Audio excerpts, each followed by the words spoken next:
تو وہاں سراسیمگی پھیلی ہوئی تھی، بچیاں جو تھی سہمی ہوئی بیٹھی تھی، اور جو میری ڈپٹی سپرنٹینڈنٹ تھی خاتون، وہ رو رہی تھی۔ تو میں نے کہا جی آپ کو کیا ہوا، آپ کیوں رو رہی ہیں؟ تو پہلے تو رونے کے دوران وہ مجھے صحیح جواب بھی نہیں دے سکی۔ جب میں نے دلاسا دیا، میں نے کہا میڈم آپ مجھے بتائیں مسئلہ کیا ہے، بات کرتے ہیں۔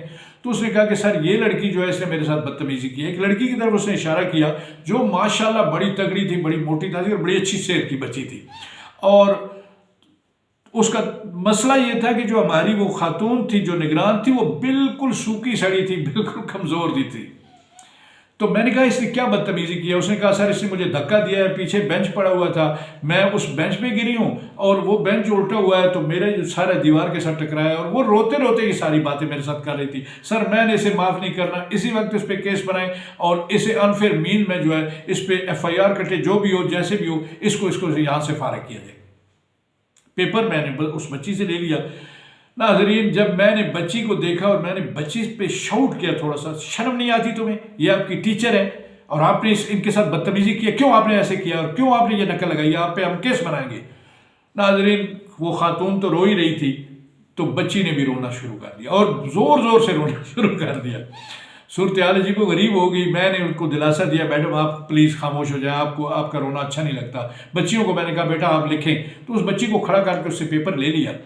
تو میں نے اس بچی کو تھوڑی دیر کے لیے وارننگ کے طور پہ کھڑا کیا کہ اس سے کچھ دیر پیپر لیتے ہیں تو پھر معاملہ حل کر کے اس کو بٹھا دیں گے، لیکن کسی صورت بھی میری ڈپٹی سپرنٹینڈنٹ اس کو معاف کرنے کے لیے تیار نہیں ہو رہی تھی۔ تو ناظرین میں نے جب یہ دیکھا کہ یہ مسئلہ گمبھیر ہو جائے گا تو میں نے اس ریزیڈنٹ انسپیکٹر جو اسکول کے پرنسپل ہیں، وہ ریزیڈنٹ انسپیکٹر ہوتے ہیں، میں نے ان کو بلایا، بڑی شاندار شخصیت کے مالک تھے۔ تو میں نے انہیں سارا واقعہ بتایا اور میں نے کہا سر اگر آپ نے اس بچی پہ کیس بنایا تو یہ بڑا خراب ہو جائے گا۔ وہ ٹرائبل ایریا ہے ناظرین کرام، وہ جو غور گشتی ہے، اور وہاں اگر کوئی اس قسم کی بات ہو جائے تو پھر وہاں کے لوگ اس بات کو اتنا جلدی ہضم بھی نہیں کرتے اور پھر اس بندے کو معاف بھی نہیں کرتے۔ تو میں نے کہا کہ ہماری جو یہ نگران ہے، یہ میڈم جو ہے، ان کو تھوڑا سا سمجھایا جائے اور اس بچی کو جو ہے یہ وارننگ دے کے بٹھا دیتے۔ میں نے اور ملک صاحب نے، وہ ملک اسلم ان کا نام تھا، ہم دونوں نے اپنی وہ جو خاتون ٹیچر تھی ان کو تھوڑا سمجھایا بجھایا، تو کوئی منت ماجرہ کیا تو بچی کو معاف کر دیا انہوں نے، اور بچی بیٹھ کے پیپر دینا شروع ہو گئی۔ معاملہ حل ہو گیا، میں تھوڑا ریلیکس ہوا۔ تو میں نے دوسرے راؤنڈ میں اس بچی سے کہا بیٹا آپ پیپر دے کے میری بات سن کے جائیے گا، پہلے نہیں جانا۔ تو جب پیپر ختم ہوا تو میرے پاس وہ آ گیا چوکیدار، سے کہا سر بچیاں نکل رہی ہیں اور وہ بچی آپ کا انتظار کر رہی ہے۔ تو میں گیا تو میں نے اس سے کہا کہ بیٹا بات سنو کہ آپ نے اتنے اچھے پیپر دیے اور اتنے اچھے پیپر گزر گئے ہیں، یہ امتحان کے مڈ میں واقعہ پیش آیا تھا، تو میں نے کہا آپ نے یہ حرکت کیوں کی ہے، کیوں ایسا کیا آپ نے؟ تو ناظرین مجھے نہیں پتا تھا کہ آگے سے وہ کیا بولے گی۔ اس نے کہا کہ سر آپ نے کہا تھا تو میں نے کر دیا۔ میں نے کہا میں نے کہا تھا، آپ سے کہا تھا؟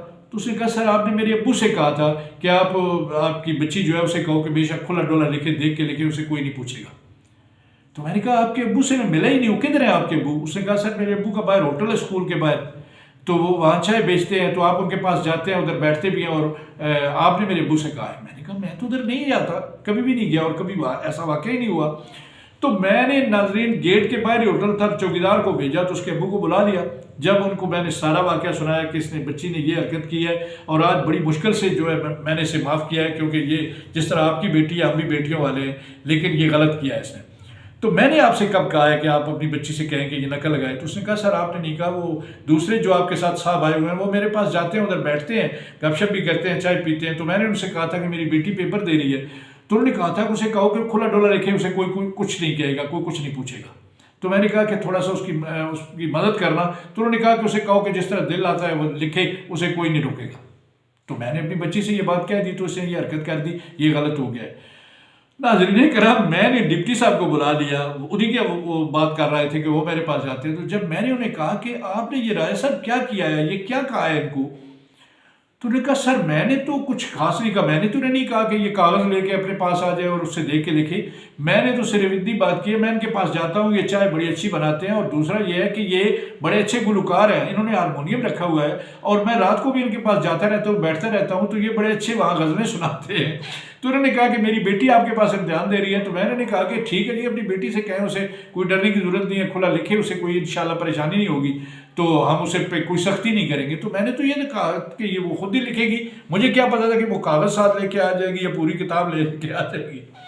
ناظرین کرام یہ ایک ایسا واقعہ ہے کہ میرے خیال میں ہم بڑی مشکل سے اس سے نکلے۔